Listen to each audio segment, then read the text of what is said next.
Russia Ukraine யுத்தம் இவ்வளவு நாள் ரஷ்யாவை பதம் பார்க்கறக்காக அமெரிக்காவால ஏற்பாடு செய்யப்பட்டது. ஆனா அதை தாண்டி ரஷ்யா மைலேஜ் அடிச்சுச்சு, ஐரோப்பா கஷ்டப்பட்டுச்சு, அமெரிக்காவே ஸ்ட்ரகிள் பண்ணுச்சுங்கிறலாம் தனிக்கதை. இருந்தாலும் இப்ப அமெரிக்கா என்ன நினைக்குது அப்படிங்கிறதா. இப்ப அமெரிக்கா சிக்னலே மிக்சடா தருது. பைடன் ஒரு சிக்னல், ட்ரம்ப் ஒரு சிக்னல். இதுல ட்ரம்ப் வந்து இப்ப அழகா ஒரு பல்ட்டி அடிச்சிருக்காரு. வந்த முதல் நாளே யுத்தத்தை நிறுத்துறேன்னு சொன்னதுதான் அவரு. பொய் சொல்லிட்டாரா அப்படின்னு கேட்டா, பொதுவாவே ஒரு யுத்தத்த நிறுத்துறது, ஃபைனலைஸ் பண்றது, அதுக்கான எல்லா ஏற்பாடுகளையும் சரியா முடிக்கிறது அப்படின்னா, ஒரு 6 மாதம் வேணும். இதான் நடைமுறையில இருக்கிறது. எதார்த்தமான உண்மையும் கூட. அதனால இந்த யுத்தத்த நிறுத்துறதுக்கு 6 மாத காலங்கள் ஆகலாம். ஆனா, என் மனசுல எந்த ஐடியாவும் இல்ல. ஆட்கள் விரட்டி பேச்சுவார்த்தை ஓடிக்கிட்டு இருக்கு. இருந்தாலும் 6 மாத காலங்கள் அப்படின்னு சொல்லி அறிவிச்சிருக்காரு. அப்ப 6 மாத காலங்கள் ஒரு சாஃப்ட் டோனோட போறாரா அப்படின்னு கேட்டா, பேச்சுவார்த்தை அக்ரெசிவா இருக்கும். ஆயுத சப்ளை அப்படிங்கிறது சுத்தமா இருக்காது அப்படிங்கிறதான். இருக்கிறதா அதாவது பைடன் குடுக்கறத அழிக்கணும். வேகமா அழிக்கணும் களத்துல அப்படிங்கிறதுல மும்முரம் காட்டுறதுக்கு வேணா வாய்ப்பு இருக்கு.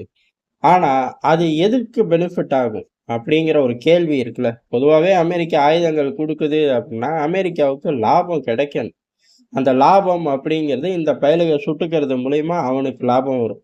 ஆட்டோமேட்டிக்கா அந்த பகுதி கலவரமாகும். அந்த பகுதியோட வளர்ச்சி தடைப்படும். அதுக்கப்புறம் தன்னே புகுந்து தன்னோட வேலைய சாதிச்சுக்கலாம். இப்படிதான் ஊர் பூரா, உலகம் பூரா ஆயுதங்கள் குடுப்பாய்ங்க. இங்க குடுக்கறது மூலியமா ரஷ்யா பாதிப்படைஞ்சுச்சு. ஐரோப்பாவோட பொருளாதாரம் தள்ளாடுச்சு. ரஷ்யா அதுலேருந்து மீண்டு வந்துச்சு. ஐரோப்பா இன்னும் மீண்டு வரல. இப்ப ரஷ்யா அதுல மைலேஜ் எடுக்க ஆரம்பிச்சிருச்சு.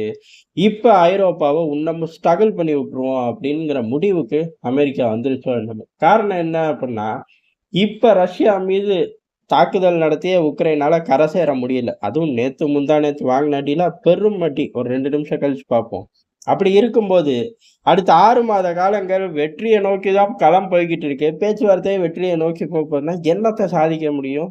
இந்த ஆயுதங்கள அழிக்கிற வரை அப்படியே ஃபுல்லா விட்டோம் அப்படின்னா, ஆட்டோமேட்டிக்கா ரஷ்யா முன்னேறக்கூடிய இடங்கள் பூரா உக்ரைன் கைய விட்டு போகுதுங்கிறது எதார்த்தமான உண்மை. ஆனா, அங்க இருந்துகிட்டு ஐரோப்பா டிஸ்டர்ப் ஆகும். ஐரோப்பா தான் பெரிய அளவுல ஸ்ட்ரகுல சந்திக்க வேண்டியது இருக்கும். அடுத்த ஒரு 30 வருஷத்துக்காச்சு. அப்ப ஐரோப்பா யார நம்பி இருக்கணும்? கூடுதலாக அமெரிக்காவ நம்பி இருக்கணும். ஏன்னா யுத்தம் நடக்கிற வரையும் தடைகள் உடையப் போறதில்ல. தடைகள் உடையாம ஐரோப்பாவுக்கு டிஸ்கவுண்ட்ல எந்த ஒரு விஷயமும் கிடைக்கப் போறதில்ல ரஷ்யா சார்ந்து. அப்ப அத வச்சு தானே மஞ்ச குளிச்சார்கள். மஞ்ச குளிக்க போய் தானே அமெரிக்காவை எதிர்த்தே வாய் பேசினார்கள். அந்த பெயின அதிகரிச்சு விட்டுருவோம்னு ட்ரம்ப் முடிவு பண்ணியிருக்கலாம்னு சொல்லப்படுது. ஏன்னா மனுஷன் 24 மணி நேரத்த 6 மாசமா ஆக்குனது மூலியமா. விஷயம் இல்லாம 24 மணி நேரம்னு சொல்ல மாட்டாரு. 6 மாசம்னு சொல்ல மாட்டார். தேர்தலுக்காக பொய் சொல்லிட்டார் அப்படின்னு சொல்லக்கூடிய இடத்துல இருக்கக்கூடிய ஆள் ட்ரம்ப் கிடையாது.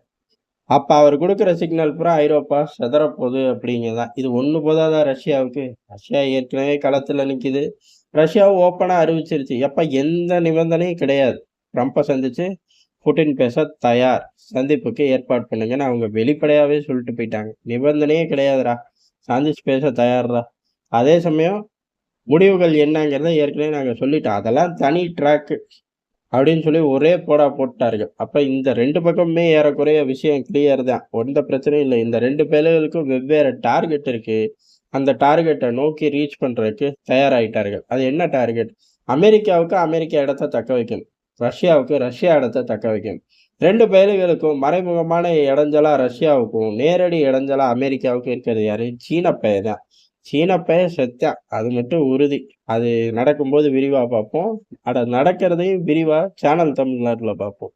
இங்க அத விட்டறலாம். இங்க இதோட ஐரோப்பாவோட தலையெழுத்து மெல்ல மாத்தி சத்தம் இல்லாம அவனுங்களோட உதவியோட அவனுங்கள எழுத வச்சுட்டாய்ங்கன்னு தான் அர்த்தம்.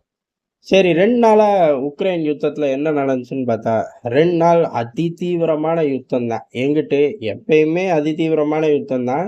இந்த தடவ என்ன ஒரு பிரச்சனை அப்படின்னா, கெர்ச் பிராந்தியத்த திருப்பி மீட்க போறேன். அதாவது திருப்பி அங்க ஆட்கள அனுப்ப போறேன் அப்படின்னு செஞ்ச தவறோட விளைவு, அந்த 2 பர்ட்டிகுலர் ஜோன்லயுமே ரஷ்யா, உக்ரைனோட யுத்தம் அப்படிங்கிறது அதிதீவிரமா இருக்கு. அதுல உக்ரைன் வலுவா அடி வாங்குது.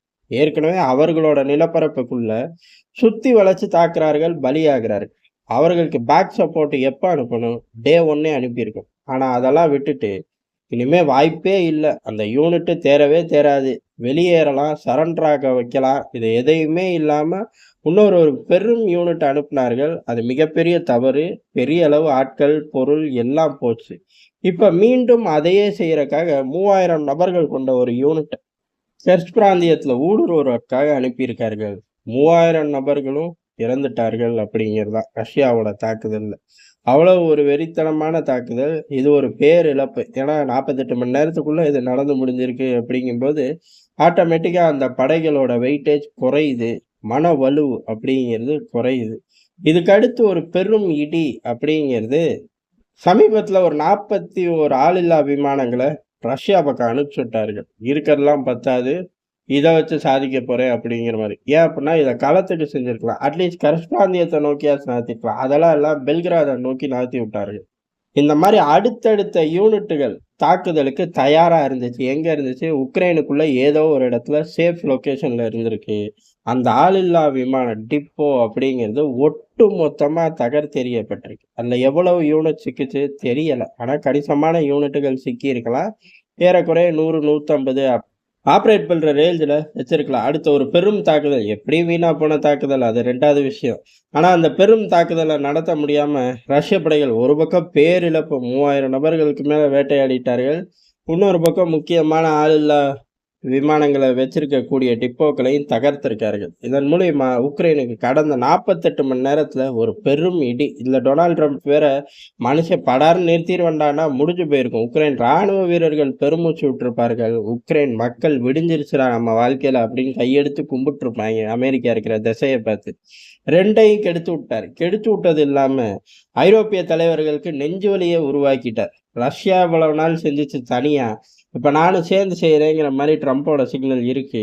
ஆட்டம் இப்பதான் ஆரம்பிக்குதோங்கிற பயம் ஒட்டுமொத்த உலகத்துக்கும் வந்துருச்சு. நன்றி, வணக்கம்.